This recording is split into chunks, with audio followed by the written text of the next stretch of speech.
നമസ്കാരം. മലയാള സാഹിത്യത്തിൻ്റെ കുലപതി ടി വാസുദേവൻ നായർ യാത്രയായിരിക്കുകയാണ്. ഇന്നലെ രാത്രി 10 മണിക്കാണ് കോഴിക്കോടുള്ള വിവാദമായ ഹോസ്പിറ്റലിൽ വെച്ച് അദ്ദേഹം മരണപ്പെട്ടത്. അദ്ദേഹവുമായിട്ടുള്ള എൻ്റെ ബന്ധം ഇന്നും ഇന്നലെയും തുടങ്ങിയതല്ല. 1999 ജൂൺ 30 അർദ്ധരാത്രി എന്നെ അറസ്റ്റ് ചെയ്തപ്പോൾ, കള്ളക്കേസിൽ കുടുക്കി അറസ്റ്റ് ചെയ്യുകയും ജയിലിൽ അടയ്ക്കുകയും ചെയ്തപ്പോൾ അതിനെതിരെ പ്രമുഖരായ സാഹിത്യകാരന്മാരും സാംസ്കാരിക നായകന്മാരും പ്രതിഷേധിച്ചിരുന്നു. അതിൽ മുൻപന്തിയിൽ നിന്നിരുന്നത് ടി വാസുദേവൻ നായരായിരുന്നു. പിന്നീട് അദ്ദേഹവുമായിട്ടുള്ള ഒരു യാത്ര തന്നെ എനിക്കുണ്ടായി. കൊല്ലത്ത് വെച്ച് തെക്കുംഭാഗം മോഹൻ എന്ന പ്രശസ്തനായ പത്രപ്രവർത്തകൻ എഴുതിയ തോന്നിയാക്ഷരങ്ങളിലെ ഉപ്പ് എന്ന് പറയുന്ന ONVയുടെ ജീവചരിത്രം പ്രകാശനം ചെയ്തത് ടി വാസുദേവൻ നായരാണ്. ഞങ്ങൾ മീഡിയ ബുക്സ് ആയിരുന്നു, അത് ക്രൈം ഗ്രൂപ്പിൽ നിന്നുള്ള മീഡിയ ബുക്സ് ആയിരുന്നു ആ പുസ്തകം പ്രസിദ്ധീകരിച്ചിരുന്നത്. പ്രമുഖ സാഹിത്യകാരന്മാരടക്കം പങ്കെടുത്ത ചടങ്ങിൽ അദ്ദേഹം എന്നോട് ഒരു കാര്യം ആവശ്യപ്പെട്ടിരുന്നു. കൃത്യം എനിക്ക് 9 മണിക്ക് BTH എറണാകുളം ഹോട്ടലിൽ എത്തണം, എങ്ങനെയാണ് എത്തിച്ചു തരണം എന്ന് പറഞ്ഞപ്പോൾ ഞാൻ എത്തിച്ചു തരാമെന്ന് വാക്ക് കൊടുത്തിരുന്നു. കൃത്യം 6:30 മണി കഴിഞ്ഞപ്പോൾ പ്രോഗ്രാം തീരുന്നതിന് മുമ്പ് തന്നെ ഞാൻ അദ്ദേഹവുമായിട്ട് ഇറങ്ങുകയും കൃത്യം 2.5 മണിക്കൂർ കൊണ്ട് കൊല്ലത്ത് നിന്ന് എറണാകുളം BTHൽ എത്തിക്കുകയും ചെയ്തു. ഒമിനി വാനായിരുന്നു അന്ന് എനിക്കുണ്ടായിരുന്നത്. ആ ഒമിനി വാനിൽ അവിടെ നിന്ന് തുടങ്ങി ഇങ്ങോട്ടുള്ള രസകരമായ യാത്രയിൽ വളരെ വേഗത്തിലായിരുന്നു ഞാൻ ഓടിച്ചിരുന്നത്. അങ്ങനെ വേഗത്തിൽ ഓടിക്കുന്നതിനൊന്നും അദ്ദേഹം യാതൊരു എതിർപ്പും പ്രകടിപ്പിച്ചിരുന്നില്ല. അതോടൊപ്പം എന്നാൽ തുടക്കം മുതൽ തന്നെ അദ്ദേഹം ആഗ്രഹിച്ചൊരു കാര്യം, എൻ്റെ ചില സംശയങ്ങൾക്ക് അദ്ദേഹം മറുപടി പറഞ്ഞുകൊണ്ടിരുന്നു. കുട്ടിപ്രായത്തെ അദ്ദേഹത്തിൻ്റെ ജീവിതാനുഭവങ്ങളും നായർ കുടുംബങ്ങളിലുണ്ടായിട്ടുള്ള അരക്ഷിതാവസ്ഥയും തകർച്ചയും എല്ലാം തന്നെ, തറവാടുകളുടെ തകർച്ചയും എല്ലാം തന്നെ അദ്ദേഹത്തിൻ്റെ കഥാപാത്രങ്ങളെക്കുറിച്ചുള്ള ചർച്ചകളാണ് തുടങ്ങിയിരുന്നെങ്കിൽ പിന്നീട് അദ്ദേഹം എന്നെക്കുറിച്ച് ചോദിച്ചറിയാൻ താല്പര്യപ്പെട്ടു. എന്നെ 1999 ജൂൺ 30 EK നായനാർ മുഖ്യമന്ത്രിയായിരിക്കുന്ന കാലത്ത് കോഴിക്കോട് ആഴ്ചവട്ടം വീട്ടിൽ അർദ്ധരാത്രി എന്നെ അറസ്റ്റ് ചെയ്തതും എൻ്റെ ഓഫീസിൽ അർദ്ധരാത്രി റെയ്ഡ് ചെയ്ത് വിലപ്പെട്ട രേഖകൾ കടത്തിയതും ഓഫീസ് സീൽ ചെയ്തതും തുറന്നുണ്ടായ ജയിൽ അനുഭവവും എല്ലാം തന്നെ അദ്ദേഹം ഓരോന്നും ചോദിച്ചറിഞ്ഞു. അദ്ദേഹം വളരെ സാഗൂതമാണ് അത് കേട്ടറിഞ്ഞത്. എന്നെ കള്ളക്കേസിൽ കുടുക്കി അറസ്റ്റ് ചെയ്തതിനെതിരെ സാംസ്കാരിക നായകന്മാർ ചേർന്നുകൊണ്ടുള്ള പ്രതിഷേധക്കുറിപ്പിൽ അദ്ദേഹം ഒപ്പിടുകയും എല്ലാം ചെയ്തിട്ടുണ്ട്. ഈ ഉണ്ടായ സംഭവം എന്താണ് എന്നറിയാൻ അദ്ദേഹം വളരെ ഡെപ്തായി, വളരെ അടിത്തട്ട് വരെ ഇറങ്ങിച്ചെന്ന് എന്നോട് ചോദിക്കുകയുണ്ടായി. അദ്ദേഹം പറഞ്ഞു, കമ്മ്യൂണിസ്റ്റ് മന്ത്രിസഭയായിട്ടൊന്നും കാര്യമില്ല, ഇവിടെ ജനാധിപത്യവുമില്ല, സുരക്ഷിതത്വവുമില്ല, പത്രപ്രവർത്തകർക്ക് തുറന്നു പറയാനുള്ള അവസരവുമില്ല, അങ്ങനെയുള്ള പത്രക്കാരെ വേട്ടയാടുകയാണ് എന്ന് അദ്ദേഹം പറഞ്ഞു. പത്രസ്വാതന്ത്ര്യത്തിൻ്റെ മരണമണിയാണ് എന്നെ അറസ്റ്റ് ചെയ്തതിലൂടെയും അതേപോലെ എൻ്റെ ഓഫീസ് അർദ്ധരാത്രി സീൽ ചെയ്തതിലൂടെയും അടിയന്തരാവസ്ഥയേക്കാൾ ഭീകരമായി ഗവൺമെൻറ് നടപ്പാക്കിയതെന്ന് അദ്ദേഹം പറഞ്ഞു. അദ്ദേഹം വളരെ എല്ലാം കേട്ട ശേഷം കൃത്യം 9 മണിക്ക് BTH ഹോട്ടലിൻ്റെ മുന്നിൽ ഞാൻ എത്തിച്ചു കൊടുക്കുമ്പോൾ അദ്ദേഹം പറഞ്ഞത്, നന്ദകുമാർ ഇപ്പോൾ ഞാൻ കേട്ടറിഞ്ഞ നന്ദകുമാറല്ല, ഒരു ധീരനായ പോരാട്ട നായകൻ്റെ കൂടെയാണ് ഈ കഴിഞ്ഞ 2.5 മണിക്കൂർ ഞാൻ യാത്ര ചെയ്തത്. ഈ യാത്ര ഞാൻ മറക്കില്ല എന്ന് അദ്ദേഹം എന്നോട് പറഞ്ഞിരുന്നു. പിന്നീട് അദ്ദേഹത്തെ കാണാൻ പോകുമ്പോഴൊക്കെ തന്നെ അദ്ദേഹം ഈ കാര്യം ഓർമ്മിക്കുമായിരുന്നു.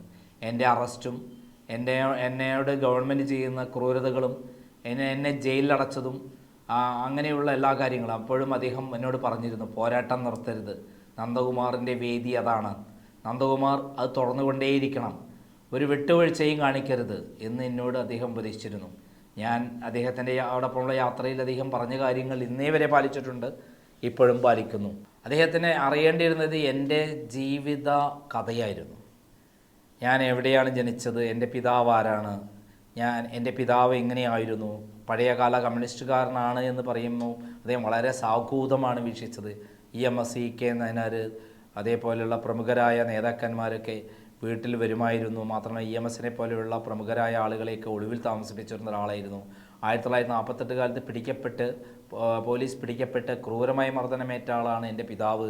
അതിൽ നിന്നൊക്കെ രക്ഷപ്പെട്ടു പോകുന്ന ഒരു പിതാവിൻ്റെ ആ രക്തത്തിൽ പിറന്ന ആളാണ് ഞാനെന്ന് അദ്ദേഹം കൃത്യമായി സാവൂതം ചോദിച്ചറിഞ്ഞു.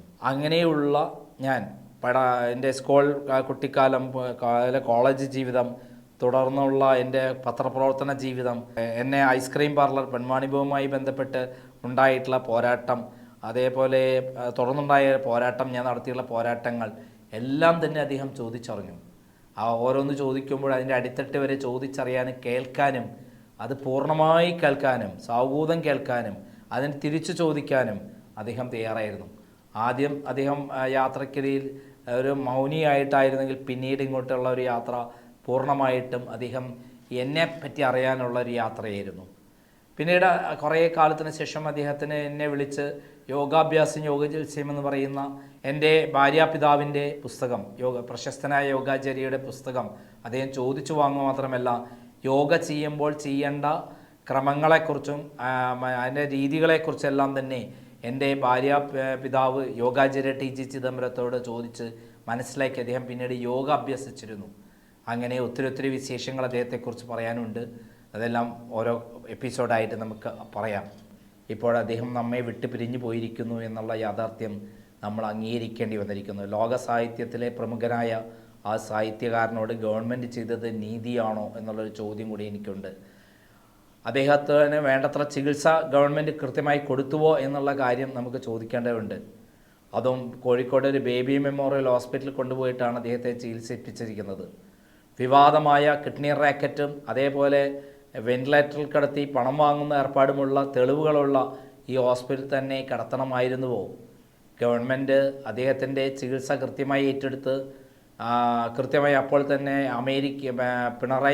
മുഖ്യമന്ത്രി പിണറായി വിജയനെ അമേരിക്കയിലേക്ക് പറത്തിക്കൊണ്ട് പോകുന്നതിന് പകരം ഈ ബഹുമാന്യനായ വ്യക്തിത്വത്തെ കൊണ്ടുപോയിരുന്നെങ്കിൽ അദ്ദേഹത്തിൻ്റെ ജീവൻ തിരിച്ചു കിട്ടുമായിരുന്നുവോ നമുക്കറിയില്ല. പക്ഷേ പരിശ്രമിക്കേണ്ടതായിരുന്നില്ലേ? ആ പരിശ്രമം ഗവൺമെൻറ്റിൻ്റെ ഭാഗത്തുണ്ടായിട്ടില്ല എന്നുള്ള കാര്യത്തിൽ യാതൊരു സംശയവുമില്ല. ആരോഗ്യമന്ത്രി അങ്ങോട്ട് തിരിഞ്ഞു നോക്കിയിട്ടേയില്ല.